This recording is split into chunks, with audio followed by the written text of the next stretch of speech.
Bonjour à tous, les 6e C, les 6e D et les 6e E. Alors je me permets de vous proposer cette petite vidéo en fait pour pour que vous puissiez terminer le TP que j'ai posté à faire pour la semaine dernière. Donc la semaine dernière, je vous ai posté ce TP, comment obtenir de l'eau à l'état limpide, et je vous avais demandé en fait de réaliser les étapes 1, 2 et 3 de la démarche scientifique. Alors aujourd'hui en fait je vais vous montrer ce qu'on aura dû faire réellement comme expérience en classe. Et du coup, à partir de tout ça, vous allez reprendre sur une feuille simple tout depuis le début, c'est-à-dire de l'étape 1 jusqu'à l'étape 6. Ok? Alors, la petite histoire, en fait, ça vous l'avez bien compris, c'était Julie et Alexandre. Donc je vais vous montrer Julie et Alexandre, ils sont là. Voilà. Donc voilà Julie et Alexandre qui se promènent en fait dans la forêt amazonienne et ils tombent à court d'eau potable. Alors, ils marchent à la recherche d'eau potable, et malheureusement, pour eux, ils ne tombent en fait que sur des mares d'eau boueuse. C'est-à-dire qu'ils trouvent de l'eau comme ça, de l'eau pleine de boue, bien sûr qui n'est pas comestible. Donc le but en fait, et ça tout le monde l'avait bien compris, ça va être de trouver une démarche, trouver des expériences à faire pour transformer cette eau boueuse en eau limpide, bien meilleure pour leur santé. Alors ça, tout le monde l'avait bien compris. Le problème scientifique, c'était quoi? C'était on cherchait à savoir comment obtenir de l'eau limpide à partir d'une eau boueuse. Et il fallait donc me proposer différentes expériences pour transformer cette eau boueuse en eau limpide. Alors globalement, d'après les travaux que j'ai reçus, il y en a qui ont eu des superbes idées.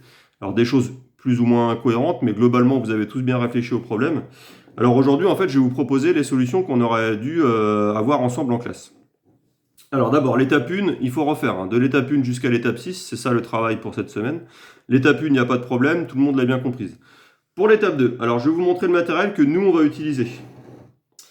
Pour l'orthographe des mots, moi je vais vous les dire à l'oral. Vous pouvez très bien aller voir sur Internet pour orthographier correctement les mots.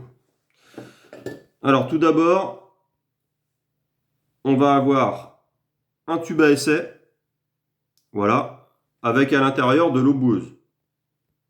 Donc tube à essai avec eau boueuse.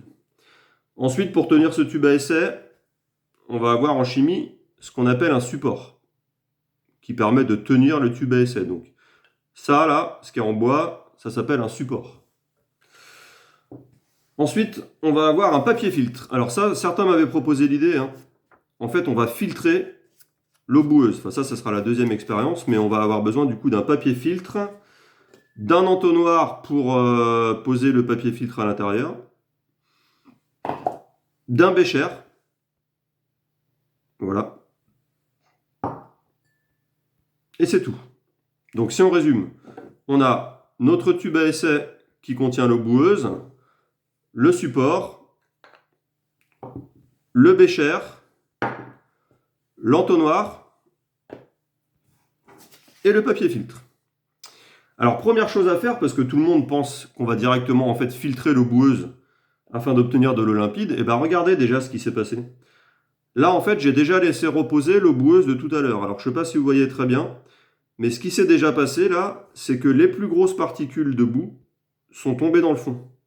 Et du coup ça en fait ça constitue déjà une expérience. C'est le fait en fait de laisser reposer l'eau boueuse pour que les grosses particules de boue tombent au fond du bécher. Alors c'est cette expérience en fait qu'on va faire en premier. Donc je vais vous montrer parce que l'eau boueuse, moi je vous l'aurais proposé dans un tube à essai comme ça en classe. Voilà. Alors là on regarde ce qu'il se passe. On voit très très bien que les grosses particules de boue, en fait elles tombent dans le fond du tube à essai. C'est exactement comme quand vous avez du jus d'orange avec pulpe, vous le laissez reposer au frigo ou pas au frigo d'ailleurs, et ben les pulpes elles tombent en bas. Ça c'est à cause de la gravité, qu'on verra plus tard en troisième. Donc ça, c'est déjà une première expérience. On élimine les grosses particules de boue en laissant reposer le tube à essai. Alors, cette expérience, elle porte un nom. Ça, je vais vous l'orthographier. Cette expérience s'appelle la décantation. La décantation. Voilà. Donc, il va falloir, en fait, bien orthographier ce mot pour schématiser votre expérience. Alors, à la fin de la décantation, voilà, elle est finie, ma décantation. Les plus grosses particules de boue sont tombées au fond de tube à essai. Et là, qu'est-ce qu'il me reste? Eh bien, il me reste les particules de boue les plus fines, qui, elles, n'arrivent pas, à cause de la gravité, à tomber au fond du tube. En fait, elles restent en suspension dans le tube à essai. Pour les enlever, ces particules de boue restantes, eh ben, on va fabriquer un filtre, un peu comme un filtre à café. Alors je vous montre comment est-ce qu'on fait ça. Il suffit en fait de plier cette feuille de papier filtre en deux. Ensuite on trouve le centre. Et en fait, on va faire des pliages un peu comme en éventail. On va plier d'un côté et ensuite plier de l'autre. Voilà. Et on va faire ça alors assez rapidement jusqu'à ce qu'on arrive à la fin de l'arc, du demi-cercle, demi-disque. Voilà. Et voilà. Et là, si j'ouvre en fait mon papier filtre, eh ben, je peux tout à fait l'adapter à mon entonnoir. Donc je prends mon entonnoir, je mets mon papier filtre à l'intérieur et avec ma main, en fait, j'adapte, sans faire un trou dans le fond, bien sûr, j'adapte le filtre à l'entonnoir. Et on obtient ceci, c'est-à-dire comme un filtre à café. Et là, on est prêt à travailler. Alors, je place l'entonnoir sur le bécher. Voilà. Et bien sûr, j'espère que tout le monde l'a compris. Je vais verser dans mon papier filtre, et ça, il faudra bien l'expliquer dans l'étape 3, uniquement la partie supérieure du tube à essai. Je ne veux pas verser la partie inférieure, puisque là, je viens d'éliminer, grâce à la décantation, je viens d'éliminer les grosses particules. Le but, maintenant, c'est d'éliminer les petites particules de boue en suspension ici. Alors, cette deuxième expérience, donc je répète, la première expérience, c'est la décantation. Je laisse reposer. La deuxième expérience, vu qu'on utilise un filtre, elle porte le nom de filtration. Donc la deuxième expérience s'appelle la filtration. Alors on y va. On verse la partie supérieure du tube à essai dans le papier filtre. Alors on va doucement. Alors on regarde bien. J'ai bien laissé la partie inférieure avec les grosses particules de boue que j'avais éliminées pendant la filtration. Et là, ça prend un petit peu de temps, forcément. Mais en fait, on va observer l'eau qui coule, là, qui sort de mon entonnoir. Alors, je vais vous montrer ça un peu mieux. Et en fait, on voit que cette eau, et ben voilà, on a réussi notre coup. Cette eau, elle est bien limpide. C'est-à-dire que les fines particules de boue qui étaient en suspension, elles sont stoppées, on les voit là d'ailleurs. Elles sont arrêtées, elles sont stoppées par le papier filtre. Voilà. Donc le filtre, en fait, il sert à ça. Il sert à retenir les petites particules de boue qui étaient en suspension dans mon tube à essai. Alors le pari est atteint. Regardez, c'est formidable.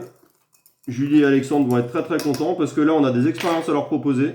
On a réussi à transformer l'eau boueuse en eau limpide. En faisant quoi? Et ça sera votre étape 6. En réalisant deux expériences qu'on appelle, première expérience, la décantation. Deuxième expérience, la filtration. Voilà. Alors, grâce à toute cette petite vidéo, je vous rappelle la consigne pour cette semaine, c'est reprendre une feuille simple, reprendre son TP. Alors, je vous l'ai remis dans les ressources pour cette semaine, dans votre espace de travail. Et du coup, rédiger avec le matériel et avec les expériences que je viens de vous présenter, les étapes 1, 2, 3, 5 et 6 de la démarche scientifique. Et ensuite, qu'est-ce qu'il faut faire avec tout ça? Quand vous aurez fini sur votre feuille simple, et ben vous glissez en fait votre TP, vous le glissez dans votre cahier, mais vous ne le collez pas parce qu'on n'est pas rendu à ce niveau-là. Et du coup, il faudra qu'on refasse, que vous refassiez les expériences quand vous reviendrez en classe. Donc vous glissez la feuille dans votre cahier et on la collera ensemble. Après les vacances, je vous fournirai la correction du TP. Je vous ferai le cours sur la filtration et la décantation et je vous proposerai également un exercice d'application. Voilà les 6e, eh bien je vous souhaite à tous un bon travail pour cette dernière semaine de cours à la maison avant les vacances. Des bonnes vacances, beaucoup de repos et un bon confinement à vous tous. Merci, au revoir.